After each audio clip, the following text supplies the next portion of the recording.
think that for my part, I have expressed my own sense of what our priorities ought to be when it comes to legislation. It's very simple: workers, kids, consumers, and national security.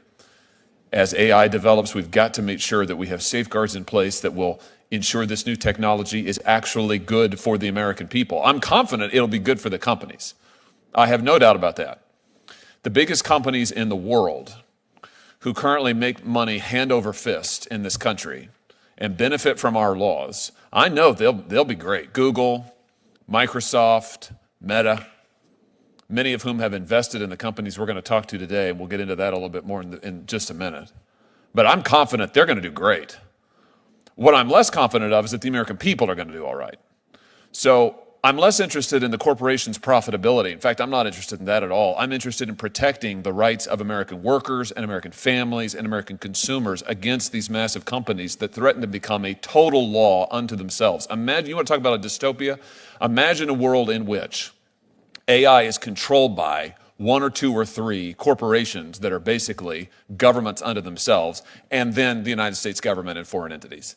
Talk about a massive accretion of power from the people to the powerful. That is the true nightmare. And for my money, that is what this body has got to prevent. We want to see technology developed in a way that actually benefits the people, the workers, the kids, and the families of this country. And I think the real question before Congress is, will Congress actually do anything? Senator Blumenthal, I think, put his finger on it precisely. I mean, look at what this Congress did or did not do with regard to these very same companies, these same behemoth companies when it came to social media. It's all the same players, let's be honest. We're talking about the same people in AI as we were in social media. It's Google, again. It's Microsoft. It's Meta. It's all the same people. And what I notice is, in my short time in the Senate, there's a lot of talk about doing something about big tech and absolutely zero movement to actually put meaningful legislation on the floor of the United States Senate and do something about it.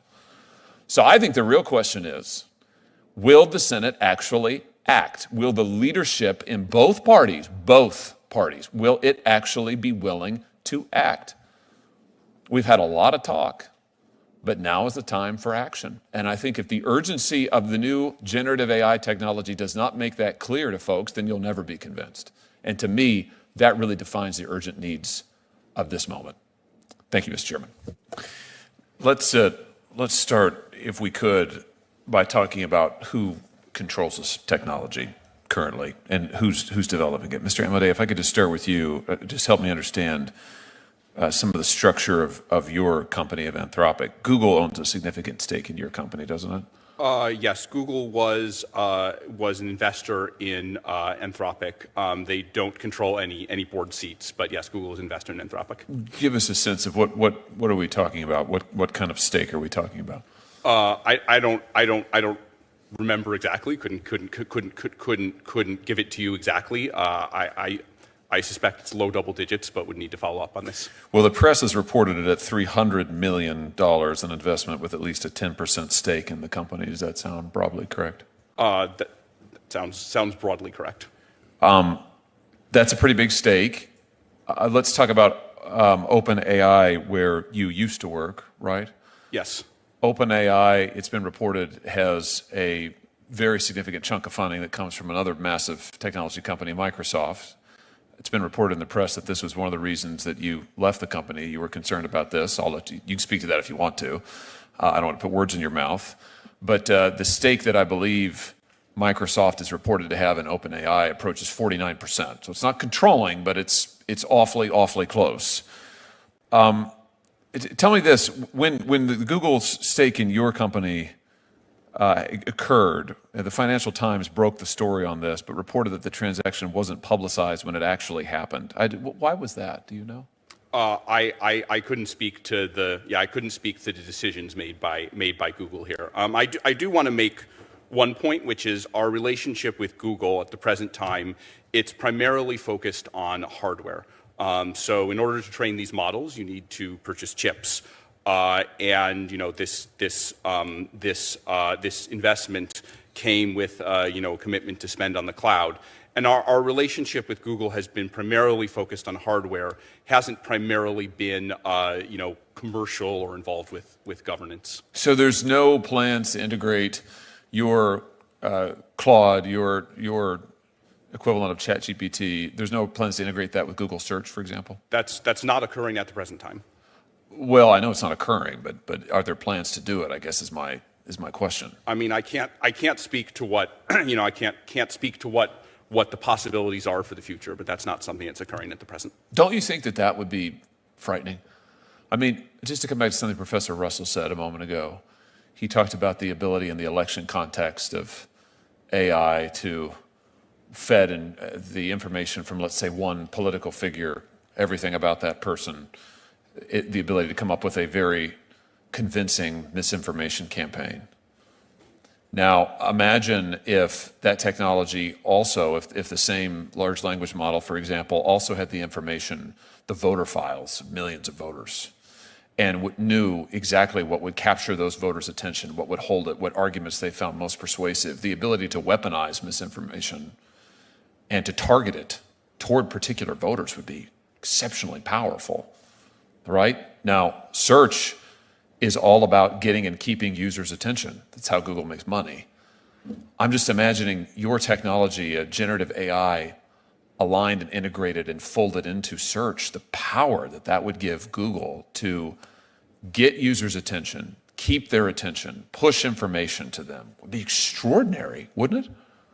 Yes. So, I mean, Senator, I think these are very important issues, and I want to raise a few points on here. One is some of the things I said in response to Senator Blumenthal's questioning, which is, on misinformation. So we put terms in Claude's Constitution that tell it not to generate misinformation or political bias in any direction. I again want to emphasize over and over again that these methods are not yet perfect, and the science of producing this is not exact yet, but this is something we work on.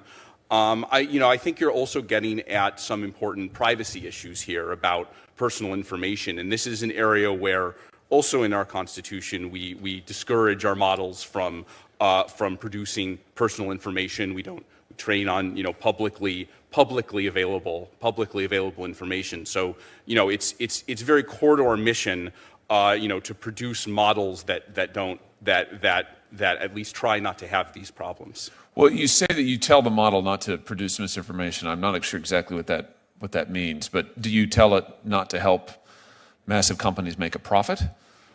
This would be Google's interest, right, above all profits. The whole reason they want to get users' attention and then keep users' attention and keep us searching and scrolling is so that they can push products to us and make lots and lots of money, which they do. It seems to me that your technology melded with theirs could make them an enormous sum of money. That would be great for them. Would it be so good for the American consumer? Again, I can't speak to decisions made by a different company like Google, but we are doing the best we can to make our systems ethical. When in terms of how do we tell our model not to do things, there's a training process where we train the model in a loop to tell it for some given output. Is your response in line with these principles? And over the last 6 months since we've developed this method of constitutional AI, we've gotten better and better at getting the model to be in line with what the Constitution says. Again, I would still say it's not perfect, but we very much focus on the safety of the model so that it doesn't do the things that you're concerned about, Senator. Well, listen, I think this has surfaced an important point, and I just want to underscore this because I think it's important. All this, I appreciate that you want your models to be ethical and so forth. That's great, but I would just suggest that is in the eye of the beholder, and the talk of what is ethical or what is appropriate is going to really vary significantly, determined by or depending on who controls the technology. So I'm sure that Google or Microsoft, using these generative models, linking it up with their ad-based models, would say, oh, it's perfectly ethical for us to try and get the attention of as many consumers as possible by any means possible and to hold it as long as possible. And they would say, there's no problem with that. That's not misinformation. That's business. Now, would that be good for American consumers? I doubt it. Would that be respectful of American consumers' privacy and their integrity? Would it prevent them, or would it protect them rather from manipulation? I doubt it. I mean, so I think we've got to give some serious thought here to who controls this technology and how they are using it. And this is, I appreciate all that you're doing. I appreciate your commitments. I think that's great. I just want to underline, this is a very serious structural issue here that we're going to have to think hard about. And the control of this technology by just a handful of companies and governments is a huge, huge problem. Hopefully we can come back to this. Thanks, Mr. Chair. Let's talk a little bit about national security and AI, if we could. Mr. Amodei, to come back to you, you mentioned in your written testimony, in your policy recommendations, your first recommendation, in fact, is the United States must secure the AI supply chain. And then you mentioned immediately, as an example of this, chips used for training AI systems. Where are most of the chips made now? I think your microphone, I think, maybe. That's okay. Everyone's eager to hear what you have to say. Go ahead. Yes, what I had in mind here, yes, is that there are certain bottlenecks in the production of AI systems. That ranges from semiconductor manufacturing equipment to chips to the actual produced systems, which then have to be stored on a server somewhere, and in theory could be stolen or released in an uncontrolled way. So I think, compared to some of the more software elements, those are areas where there are substantially more bottlenecks. Well, so, okay, understood. But we've heard a lot about chips, GPUs, about the shortage of them. My question is, and maybe you don't know the answer to this, maybe somebody else does, but do you know where most of them are currently manufactured? Yeah, there are a number of steps in the production process for chips, right? Do you produce the raw chip or the actual GPU? Those happen in a number of places. For example? An important player on the, kind of like making the base fabrication side would be TSMC, which is in Taiwan. And then within, companies like NVIDIA within the United States, then produce those into GPUs. And I don't know exactly where that process happens. It could be in a large number of places. As part of securing our supply chain here in this area, should we consider limitations, if not outright prohibitions, on components that are manufactured in China? I think on that particular issue, that's not one where I have a huge amount of knowledge. I mean, I think we should think a little bit in the other direction of, are things that are produced by our supply chain, do they end up in places that we don't want them to be? So we've worried a lot about that in the context of models. We just had a blog post out today about AI models saying, hey, you might have spent a large number of millions of dollars, maybe someday it's going to be billions of dollars, to train an AI system, and then you don't want some state actor or criminal or rogue organization to then steal that and use it in some irresponsible way that you don't endorse. Let me get at this problem from a just slightly different angle, which is, let's imagine a hypothetical in which the communist government of Beijing decides to launch an invasion of Taiwan. And let's imagine, and sadly it doesn't take very much imagination, let's imagine that they're successful in doing so. Just give me a back-of-the-envelope forecast. What might that do to AI production? Yeah, so I mean, I'm not an economist, and it's hard to forecast, but a very large fraction of the chips are indeed, somewhere go through the supply chain in Taiwan. So I think there's no doubt that is a hot spot, and something that we should be concerned about for sure. Do either of the other panelists want to say anything on this about Professor Russell, perhaps? Yeah, I mean, there are studies. My colleague Orville Schell, who's a China expert, has been working on a study of these issues. There are already plans to diversify away from Taiwan. TSMC is trying to create a plant in the U.S. Intel is now building some very large plants in the U.S. and in Germany, I believe. So, but it's taking time. I think if the invasion that you mentioned happened tomorrow, we would be in a huge amount of trouble. As far as I understand it, there are plans to sabotage all the TSMC operations in Taiwan if an invasion were to take place. So it's not that all that capacity would then be taken over by China. What's sad about that scenario is that would be the best case scenario, right? I mean, if there's an invasion of Taiwan, the best we could hope for is maybe all of their capacity or most of it gets sabotaged, and maybe the whole world has to be in the dark for however long. That's the best case scenario. The point I'm trying to make is I think your point, Mr. Amodei, about securing our supply chains is absolutely critical, and thinking very seriously about decoupling efforts, strategic decoupling efforts, I think is absolutely vital at every point of the supply chain that we can. And I think we don't do that with China soon. Frankly, we should have done it a long time ago. If we don't do it very, very quickly, I think we're in real trouble, and I think we've got to think seriously about what may happen in the event of a Taiwan invasion. Yeah, go ahead. Yes, I just wanted to emphasize Professor Russell's point even more strongly, that we are trying to move some of the chip fab production capabilities to the U.S., but that needs to be faster, right? We're talking about 2 to 3 years for some of these very scary applications, and maybe not much longer than that for truly autonomous AI. Correct me if I'm wrong, but I think the timelines for moving these production facilities look more like 5 years, 7 years, and we've only started on a small component of them. So just to emphasize this, I think this is absolutely essential. Yeah, good. Let me ask you about a different issue related to labor overseas and labor exploitation. The Wall Street Journal published a piece today entitled "Cleaning Up ChatGPT Takes Heavy Toll on Human Workers." Contractors in Kenya say they were traumatized by the effort to screen out descriptions of violence and sexual abuse during the run-up to OpenAI's hit chatbot, namely ChatGPT. The article details the widespread use of labor in Kenya to do this training work on the ChatGPT model. I encourage everyone to read it, and I'd like to ask the chairman to be able to enter this into the record. Without objection. One of the a couple of disturbing things. I mean, one is that we're talking about 1,000 or more workers outsourced overseas. We're talking about exploitation of those workers. They work round the clock. The material they're exposed to is incredible, and I'm sure extremely damaging, and that constitutes an issue of lawsuits that they're now bringing. Here's another interesting tidbit.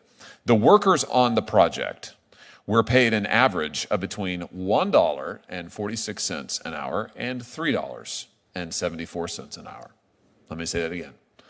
The workers on the project were paid on average between $1.46 an hour and $3.74 an hour. Now, OpenAI says, oh, we thought that they were being paid over $12 an hour. And so we have the classic corporate outsource maneuver where a company outsources jobs, couldn't be done in the United States, outsources jobs, exploits foreign workers to do it, and then says, oh, we don't know anything about it.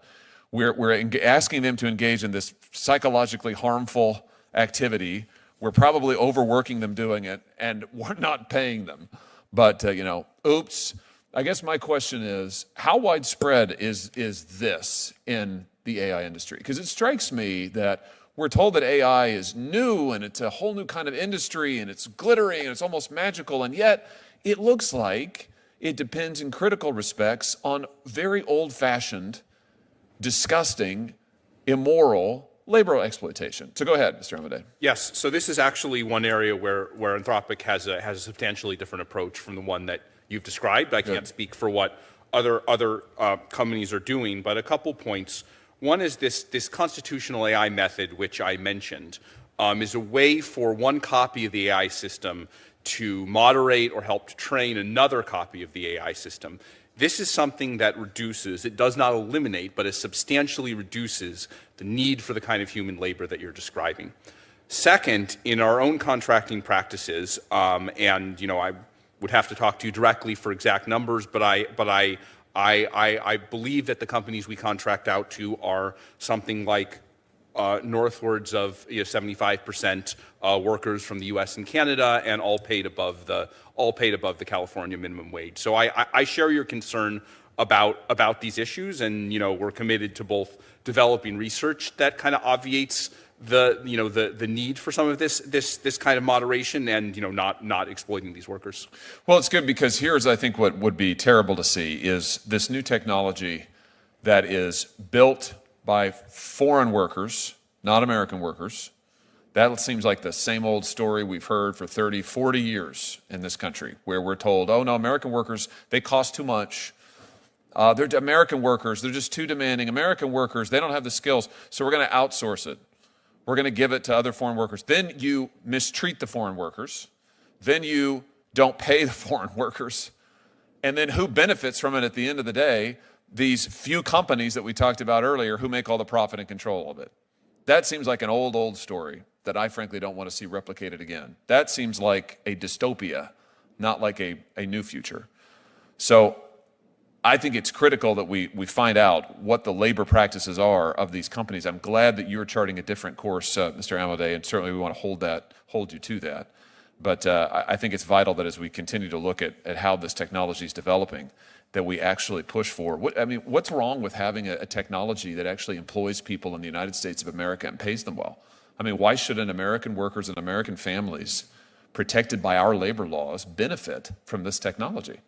I don't think that's too much to ask, and frankly, I think that we ought to expect that of companies in this country who are, with access to our markets, who are working on this technology. Mr. Chairman. This has been a tremendously helpful hearing. I just want to thank each of you again for taking the time to be here. Can I just ask you, if you could give us your one or at most two recommendations for what you think Congress ought to do right now? What should we do right now based on your expertise, what we've talked about today? I would be very, very curious to hear. So maybe we'll start with you, Professor Russell, and go that way. So I gave some, move fast and fix things recommendations in my opening remarks, and I think there's no doubt that we're going to have an agency. If things go as expected, AI is going to end up being responsible for the majority of economic output in the United States. So it cannot be the case that there's no overall regulatory agency for this technology. And the second thing I think would be just to focus again on systems that violate a certain set of unacceptable behaviors are removed from the market. And I think that will have not only a benefit in terms of protecting the American people and our national security, but also stimulating a great deal of research on ensuring that the AI systems are well understood, predictable, controllable. And that's it. Very good. Professor Bengio.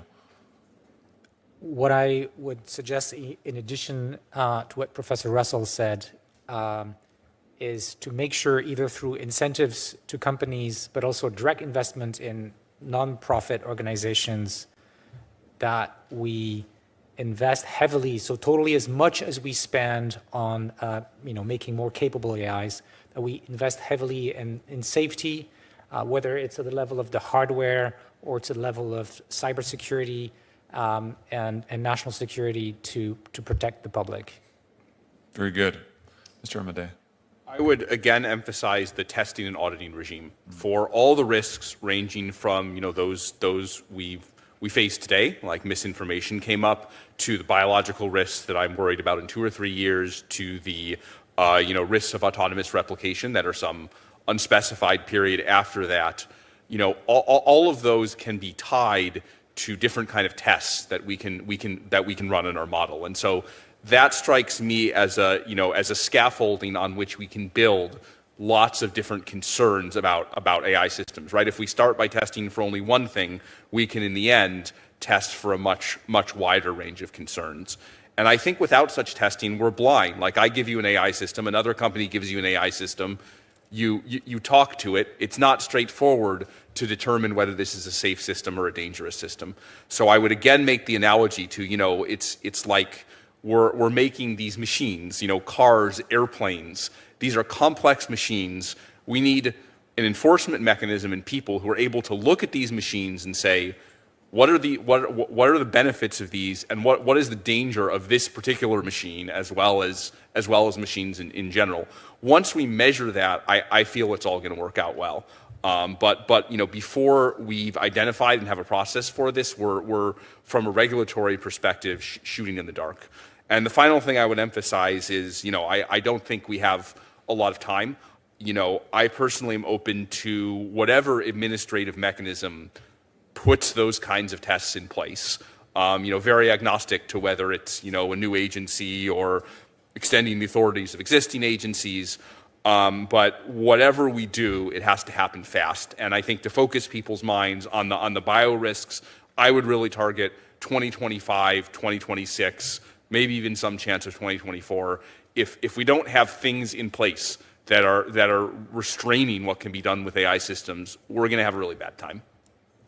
Let me just thank you, each of you. That's really helpful. Let me just throw an idea out to you while I have you here, so to speak, which is when we think about protecting individuals and their personal data and making sure that it doesn't end up being used to train one of these generative AI systems without the individual's consent. We know that there's just an enormous amount of our own personal information out there in public, kind of, it's really without our permission, but it's out there on the web, and everything from our credit histories to social media posts, et cetera, et cetera. Should we, in addition to assigning property rights in individual data, explicitly giving every American a property right in their data, should we also require monetary compensation if AI companies want to use individual data in their model in some way? Professor Giungio, go ahead. It's not always going to be possible to attribute the output of a system to a particular piece of data, because these systems are not just copying, they're integrating information from many, many sources. And so we need other mechanisms to share to the people who are losing something, for example, artists. But in some cases, it could be identified if an output is close enough to something that has been, as copyright or something. I think in that case, yes, we should do it.